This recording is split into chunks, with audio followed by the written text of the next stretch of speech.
Hello and welcome to the DCS Sabre by Tech. Let's start by looking down at this beautiful cockpit. Today, this is a full startup, taxi, and takeoff procedure for the Sabre. Okay, let's start by right-clicking the battery switch located here to turn the battery on. If you're flying a night mission, it might be important to find the light rheostats located here. If you're flying above 10,000 feet or 3 kilometers, the oxygen is located here. We're going to call the ground crew with the / key located under backspace. Press F8 to contact the ground crew, F2 for ground power, and F1 to turn it on. Next, we're going to prepare for the air traffic control startup call by pressing the / key, pressing F5 for the air traffic controller, and F1 to bring up home plate. We're going to wait for the startup, but we're going to turn the radio on, located here, and set it, right-click to select transmit receive, and right-click a second time to select transmit receive / guard frequency. Next, I'm going to ask for startup.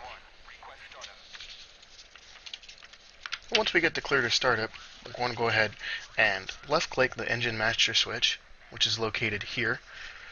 And then we're going to left-click and hold the battery / starter switch for 1 second, and then right-click once we've held it to return it to the battery position.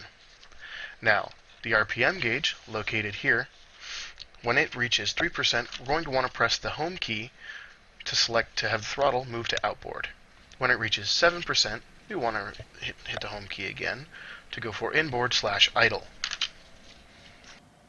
Okay, while the RPM is stabilizing up to 31%, we're going to close and seal the canopy with the switch that is located on the left front here.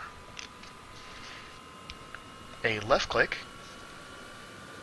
will close the canopy, and once it is closed, the left click will seal it. Now we're going to go back, press F8, F2, and F2 again to call up the ground crew and turn off the ground power. Then we're going to request taxi to runway with a /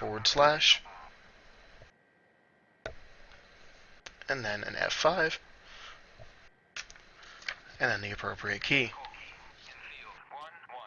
We're going to wait for clearance. This, in the lower left-hand corner, is my control inputs, so you can see what I would do with the joystick, brakes, rudder, and throttle.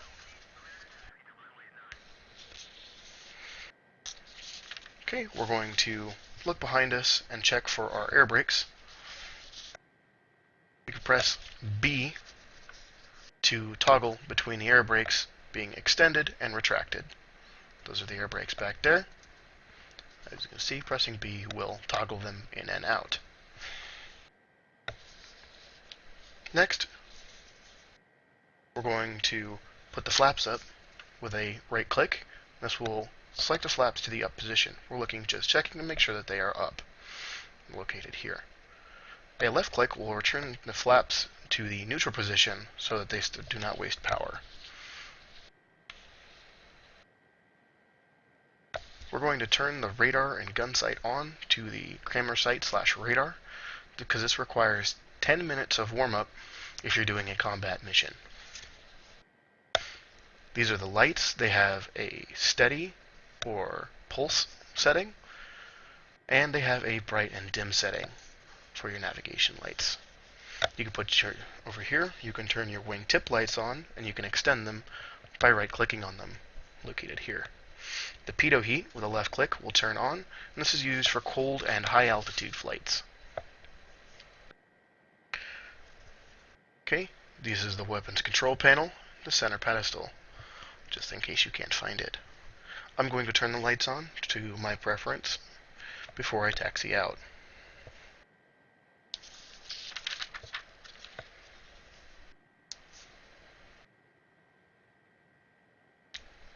As always, whenever we do anything on the taxiway, you're going to look both ways. And we're going to accelerate to approximately 65% throttle to taxi the aircraft. I prefer to taxi slowly, that way if anything does happen you can easily press the brakes and stop without a problem. Now, to engage your nose wheel steering, you want to depress and hold the S key. And then, after holding the S key, the rudder inputs will become nose wheel steering. If you need to stop, you can hold the W key for brakes. I'm just going to taxi out here, nice and slow. As we approach the runway to take off, we're going to line up and then stop in the center of the runway for a good takeoff run. Normally, by the book, you would set the trim and flaps to down, and you would set the trim to where the light comes on. I personally do not like it, so I will not do it in this video. Up there in the upper left, you can see that we were cleared for takeoff. So now we will depress and hold the brakes. We will slowly increase the full throttle. You can see how slowly I increased the full throttle on the lower left-hand side there. Take a nice look around the plane before we get going.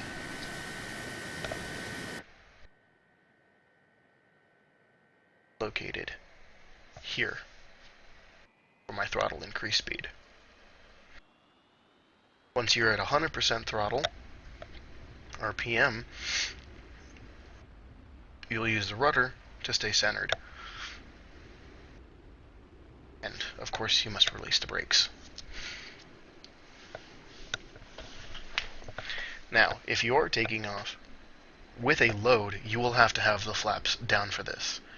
Now, when you hit 110 knots, you can start to begin to lift the nose wheel, and you want to keep the horizon just barely centered in the glass. Press the G key to raise the gear, and you can see the indicator begin to move up there on the left. Notify that they're all in the up position, and then come to the very last stage, where once you're in the air, my preferred cruise RPM is 85%. Shown here. That's all for today, guys. This is just me rolling on out. I hope you guys enjoyed. Please like and subscribe, and I will see you guys in the skies. Bye-bye.